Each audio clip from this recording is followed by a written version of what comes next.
Today's date is April 5th, 2026. My name is Eva Bomash. I'm an 8th grade student at Bicultural Hebrew Academy of Connecticut. I will be interviewing my grandma, whose name is Bella German, about her life and legacy. This interview is being recorded for the Oral History Collection for the Jewish Historical Society of Fairfield County's archives, as well as our family's archives.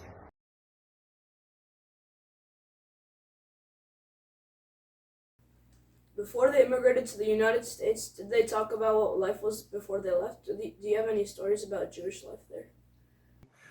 Papa Zaid's family was from the Ukraine, and it was very difficult living there, and there was a lot of persecution, and I believe it was around World War I, and it was difficult because the men were being called up or taken to go into the army. But I know that he lived through pogroms with a lot of Russian Cossacks that were attacking the villages, and so it was a matter of really life and death that they needed to leave. In both cases, the husbands came first, and the wives and children came later. Some of them many years later, some a little sooner, but the men always came first. Between World War I and War II, it was very difficult in Europe, Poland, for Jews. For a lot of people, between the two wars, there was a tremendous amount of poverty, starvation, and hunger between the wars. My grandfather died in 1919 in Poland. We survived. It was from the typhus or flu epidemic of 1919, which killed millions of people after World War I. Oh, and they came really because of in that area. They came because of poverty and also the Russian army, and it was not a place. It was really it was a lot of poverty. My father received a draft notice from the Polish cavalry. Everyone knew that a Jew who went into the Polish military was pretty much committing suicide. This was a death sentence, and he knew that he needed to escape from this. Life was very difficult being a Jewish minority. The area was controlled by a czar, which was, he was very anti-Semitic. And when he was probably 18, the Russian soldiers called Cossacks came into the town and said, "Give us your young boys or we'll start killing them in front of you." And the boys disappeared into the Russian army, and most of them were never seen again. Мои родители и мои бабушки и дедушки жили в местечках.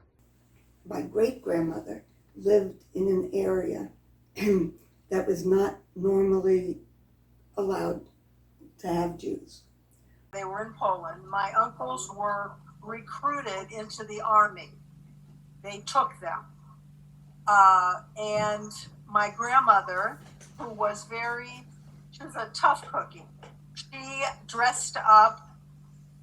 She somehow snuck into the army barracks, bringing with her women's clothing, and snuck them out of the army.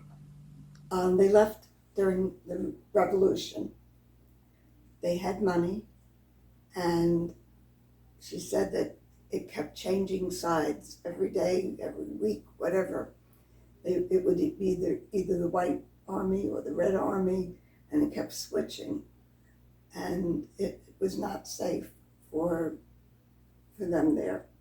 My grandparents actually lived on a farm, so they had all these animals. My grandfather was basically the own shochet. They didn't have like a butcher shop or any of that. There, but it took him 20 years to get my grandmother and my uncles out of Poland. So she was left there with 3 boys, and actually there was a daughter too who died in Poland. She bought a bar, but Jews were not allowed to own property. So she had to have a non-Jewish partner. But they lived through a war, a very difficult war. So Bobby Molly was 9 years old when the war started, September 1st, 1939, and they were evicted from their homes and chased into the forests in the part of Poland that became Russia. And they faced terrible anti-Semitism the whole time that they lived in Poland. And then, of course, from 1939 until 1945, when the war was over, they were just, they were in Siberia, they were chased into Russia, they were in work camps. Her father in the Polish army. Can you tell me more about this? He went to fight with the partisans during the war. My father came from a town called Brzeźin, which I think at times was under Russia and at times under Poland. They would have their wars, and so at times it was with one country and then another. You couldn't practice Judaism. Like everything was done like in secret, and it was just communist. Like they didn't allow it. И советская власть пришла на Украину, конечно, все очень много изменилось, после войны много изменилось, но все равно жило очень много евреев. Поэтому синагоги были все уничтожены. Her father hid money under their house before the war because he knew they were going to be chased out. And after the war, he went to get it, but they chased him out. They said, if you stay, they'll kill you. So he didn't get it? He never got it.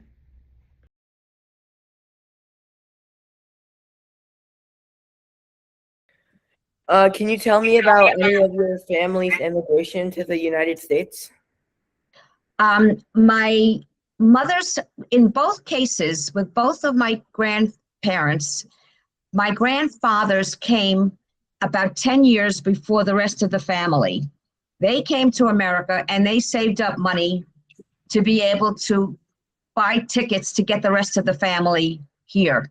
My grandfather came here first in the, I think around 1908 or 1906, something like that. And he was escaping. He really needed to get away from the Russian army because it was very horrible for Jewish boys. And he came first, and then he sent for my grandmother. I believe they were very poor, and there might have been rabbis in the family. I know there were pogroms. I explained that the German Jews, which my grandma Rose was part of that immigration, came to America 30 years before the Ashkenazi or the Russian Jews because of political unrest. My father left Poland because he needed to escape from the Polish cavalry and went to what was then Palestine, and ultimately came to the United States. Then he came first to America in the 1920s, and my grandmother, who was my mother's mother, came on a boat from Europe with all of her children. One child died on the passage. Grandfather on my father's side came from Russia, and he came to the United States when he was 12 years old because he was about to be inducted into the Tsar's army. Well, Jews did not fare well in the Tsar's army. I mean, there was no kosher dining room, and they were not treated well. So to escape the army, he and his father came here. 1929, 1930, the U.S. had shut its doors to immigration. In the earlier part of the century, there were hundreds of thousands of Eastern Europeans and Jews who came over. He couldn't get in, so he went up north to the sea and caught a boat in Hamburg, I think, or in Gdansk, which is also called, used to be called, just forgot. And he took a boat to South America. There were a lot of other Jews that ended up down there in that small country because they couldn't get in the United States. And his father had left he and his sister and mother in Russia when he came to the United States, and then sent for them to come out of Russia, which they did in a hay wagon stacked with hay, and they ended up on the White Star Line and came into New York Harbor. And we recently had his name engraved on the Statue of Liberty. My father immigrated from Belgium through Cuba during World War II and came to New York, where he immediately was drafted into the American Army. And my mother came to the United States from Satamar, which was sometimes Hungary and sometimes Romania. My mother came to Israel when she was 8 years old, and she came from Russia with her parents. She was born in Russia, and she came with her parents to Israel. They settled first in Haifa, where my grandfather got a job there with the railway. I guess it was then called the Palestinian Railway. And they lived there for about 3 years before they moved to Jerusalem. The manager of the first Anglo-Palestine bank in Beirut, and that's where my father was born. So after the war ended and they were sent to DP camps, they were sent, those were the displaced persons camps in Germany. And that's where Bobby Molly met her husband, Sadie Jack, and they spent 6 years there. And they immigrated to the United States. So they left the country in 1976 with her mother, her brother, and her sister-in-law. Do you know why they left? They left for a better opportunity. They couldn't, back in the Ukraine, in Dubron, it was very hard to live life as a Jew, and they lived life as, everything was communism. They couldn't practice their religion. Уехали, потому что мы хотели более свободной жизни. Мы хотели, чтобы наши дети свободно поступили в учебные заведения, учились, не знали антисемитизма и не боялись каких-нибудь еврейских погромов, которые мы, в общем-то, всегда... Both of his parents came here before the war, before the Holocaust, but apparently my father's father had 11 siblings that were all killed in the Holocaust. And as far as my mother's parents, the reason that my grandmother was living in London is because the family escaped from the pogroms in Poland and got to London in the 1880s, maybe.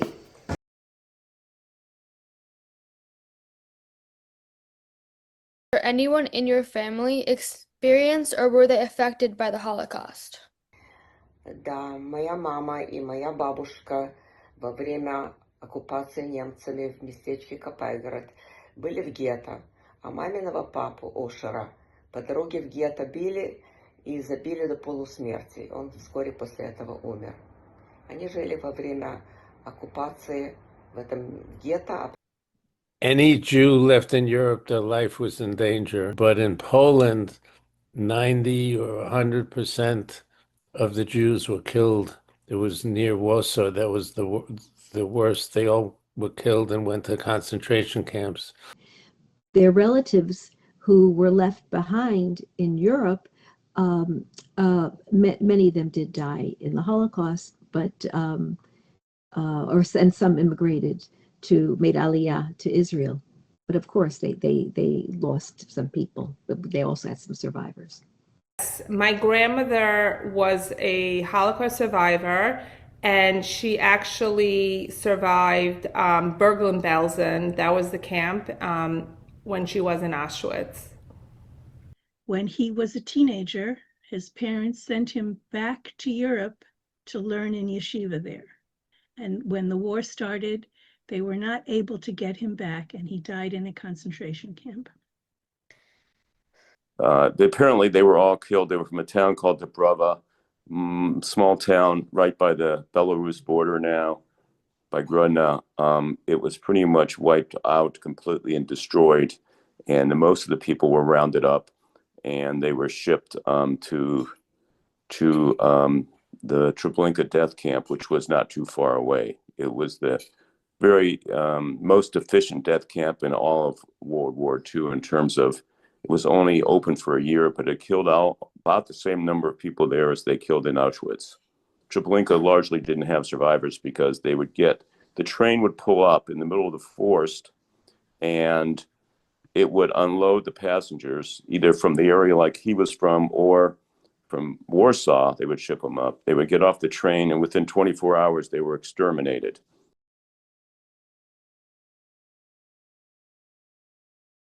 Now I'd like you to show me some of the items that you wanted to talk about today. Okay. My mom's wedding ring. She got married in Germany in a DP camp. And this was a really big thing because they lost everything. They had nothing. And Zadie got her this ring. My mother's father was selling rags on this, in a push cart in New York City. And he was very unfortunately hit by a car under an elevated railroad in New York City a few days before my mother and father were going to get married. So she had this Bible. We don't know where that Bible came from, but she started to write in this Bible, and she wrote a letter to my father, which is included in this Bible, and telling him how much she loved him. Inside pages, and this is what the outside of this Chumash looks like. What this basically says on there, let me see if it's in Yiddish. It's a silver thing, and they gave it to him so that he would always know when his father, yeah, that's good, hold it there. He would know when his father's Yortzeit date is. So it says, the Yortzeit, the first top line says, Yortzeit, Fund mein Futter. This is from him, my father. It says Chemya, the first letter there. Can you see it's a little shin? I'm wearing it on a chain. Now, this means a lot to me because my mother gave me this shin that she used to wear. It's the Hebrew letter shin, which usually stands for Shaddai. I like to think of it as Scheinberg, my maiden name. My mother gave this to me when I was 16 years old. Okay, this is a pair of candlesticks. Actually, there are 4. I got these belong to Rebecca Glickman, my father's mother. And this was a Kiddush cup. And she had a whole set of these. And this, I think, also came from Russia. You can see on the back, it was like a postcard, and that's in Russian. A copy of her application for naturalization. Kept pestering her to become a citizen because they were afraid that they would send her back to Russia. So the item that I have is a very, very old book. You can see how brown the papers are. And it's been taped together a lot. This was Grandbaba's mother's book. It's called the Tzena Rena. I don't know what it means in Yiddish, but it's all the parshiot, every weekly parshiot, and there's not just facts, but there are also stories with it. And the story, the family lore is that Grandbaba's mother always read the parsha every week. Yeah, I can see it. Okay. This was a picture of my family, the Scheinberg family. And this is my father. This is an immigrant picture. Now you say, why is it on a book? Well, I had a cousin who really decided to get our family history he did a lot of he collected a lot of material that we had, and he made this book. This picture is very meaningful to me because this is my father's family. She also, she liked her tea in this silver holder. Oh, would she drink it from that? Yeah, she did. She put a glass in that silver holder. Okay, so it's a teeny tiny little Jewish star, which I think you and your sister have too. I think I bought for you. I know your mom I bought. So this is a very special piece for me. I was 6 years old, and my grandma Clara gave one to my sister Beth and one to me. So I've been wearing this my whole life since I'm 6 years old. A little purse. It's a sterling silver purse, especially for this photograph, and I just happen to have that purse right here. This has always been handed down since at least the 1880s. There's something very special when you could pass things like that down.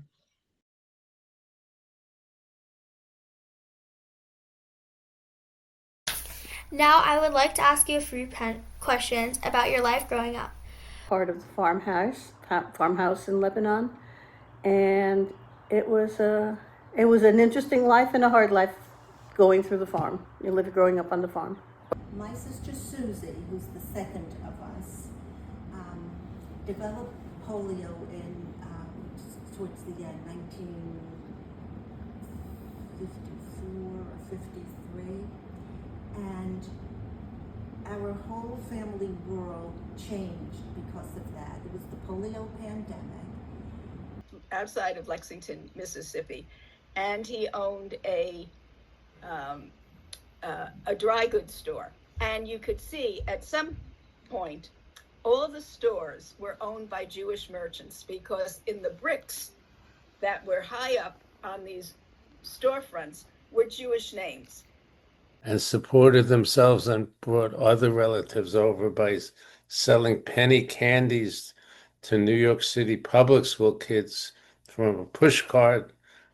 And then they were doing okay, so their relative who had a push cart across the street hired gangsters to beat them up because they were taking their candy business away from them. Her father was a baker, and every Friday they would leave the bakery ovens on, and everybody, all the Jews in the neighborhood in the East End of London would come and put their cholent in the bakery oven, and after shul Saturday, the husbands would come with big mittens and carry the pots home for Shabbos lunch.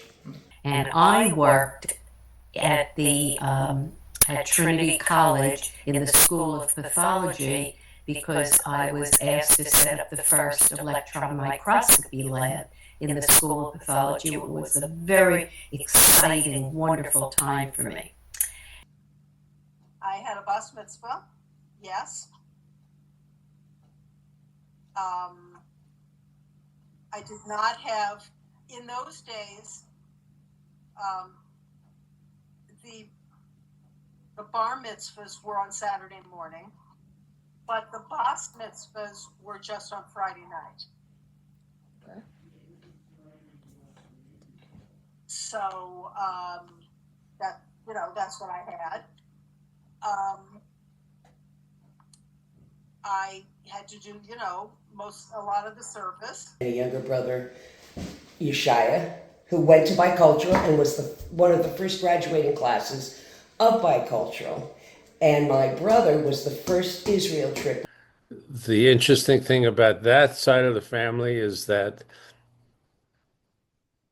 the Rose's first cousin, her father's brother's son, Mendel Berlinger, became Milton Berle, one of the most famous people in the United States.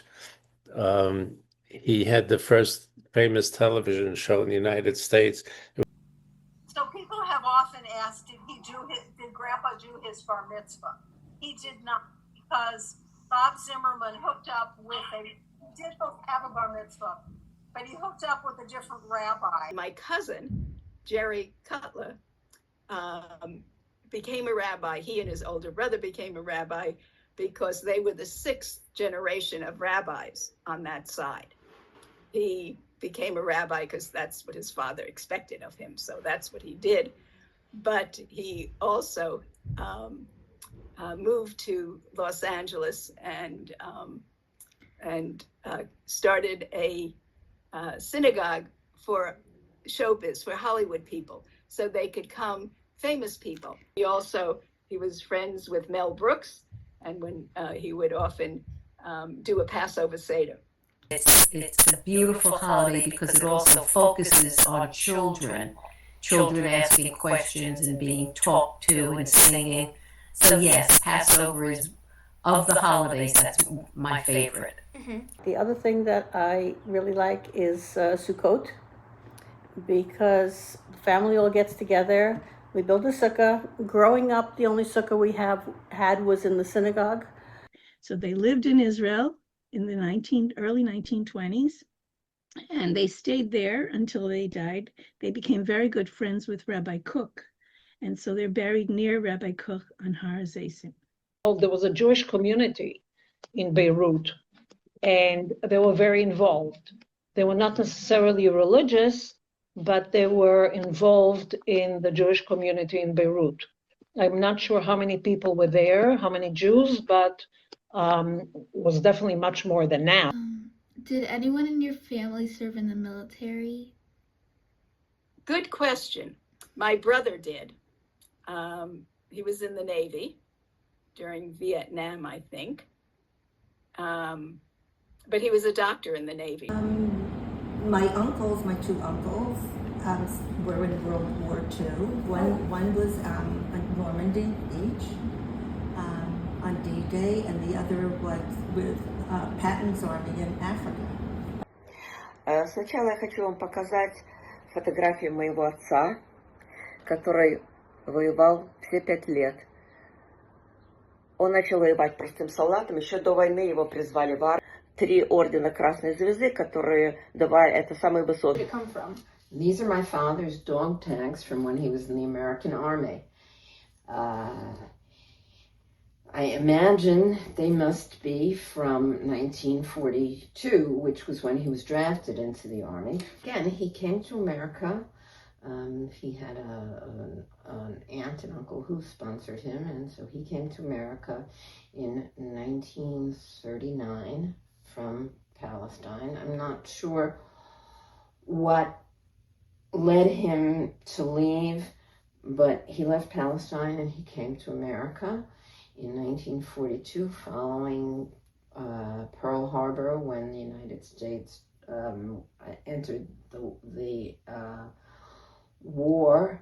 He was drafted. He was by then carrying a British passport, and he was told that he could either volunteer to join the Army, or he would never be eligible to become an American citizen, and he could be deported at will. Well, my grandfather fought in Palestine, and whatever year that was.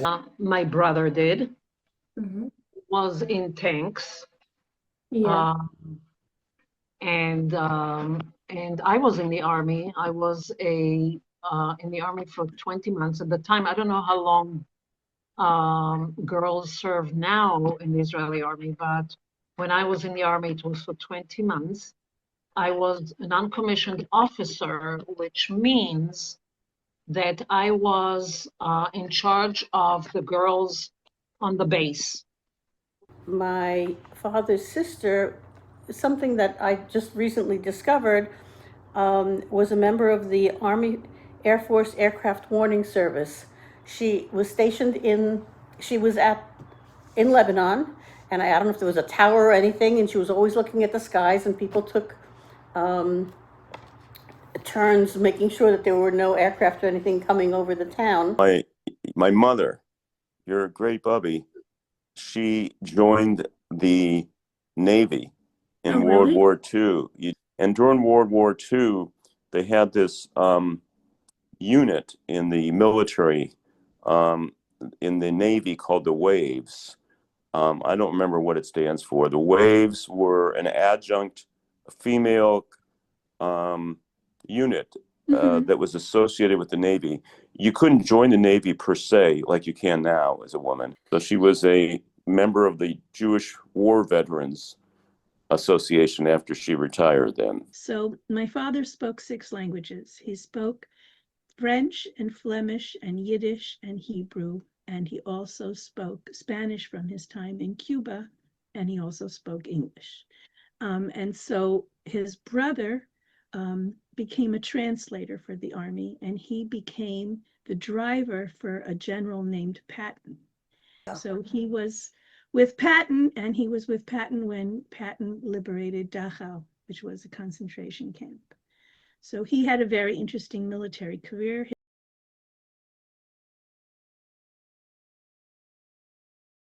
What invention do you think that had the biggest impact on her life?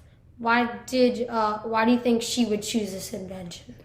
So my mother grew up on a farm, and they didn't have real bathrooms. So basically their bathroom was outside their house. They had like a little hut outside. So she told me that coming to America or just like leaving Ukraine, she really appreciated real toilets. Изобретением, когда была ребенком, это было изобретение автоматической ручки. Потому что раньше мы писали просто ручкой с пером и имели чернильницу такую, куда окунали эту ручку с пером. Шариковая ручка, это был вообще полнейший восторг. Without a doubt, nothing changed the world than computers, the internet, and the iPhone. When Gaga and I were in college, a calculator to do addition was the size of a refrigerator. I'm not exaggerating. The computers were the size of a refrigerator, and they cost thousands and thousands of dollars. We used something called a slide rule to do math, that it was about a foot long. The phone. It's so great. I can play games, I can look at videos, I can talk to people, and it's so tiny. I think probably computers. I think because it gave me access to people other than the phone. It gave me the ability to look up information, to get emails and texts and research things. The sewing machine. She loved her sewing machine.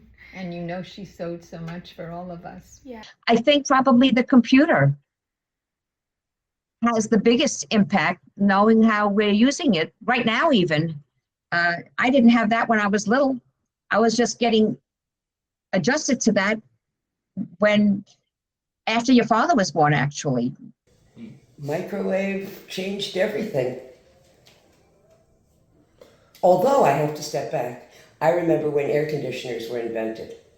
And when I was about 6, we got our first air conditioner. And everybody would sleep on the floor in my parents' bedroom where the air conditioner could hit you. Otherwise, it was just brutally hot.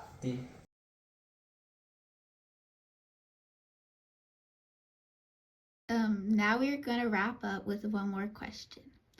What advice do you have for future generations? To learn from your mistakes, because that's some of the best learning you can do. Be open, read, explore, be curious, be open to all thoughts. Don't hide behind video games and TVs, and social life is wonderful. A focus on the academics is terribly important.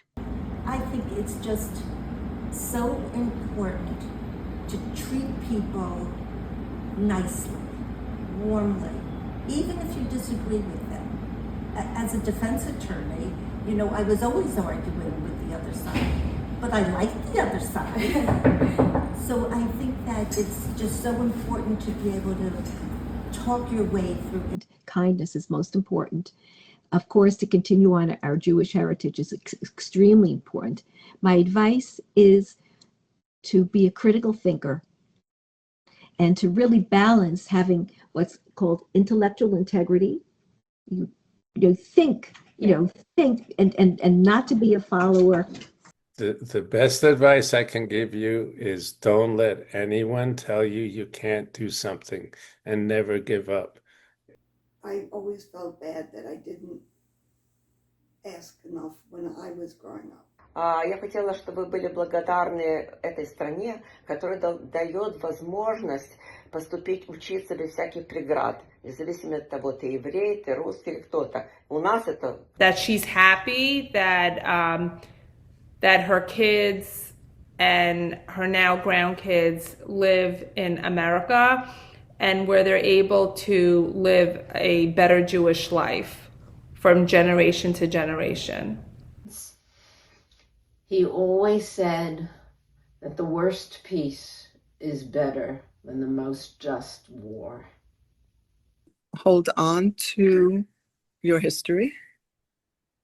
Hold on to your traditions.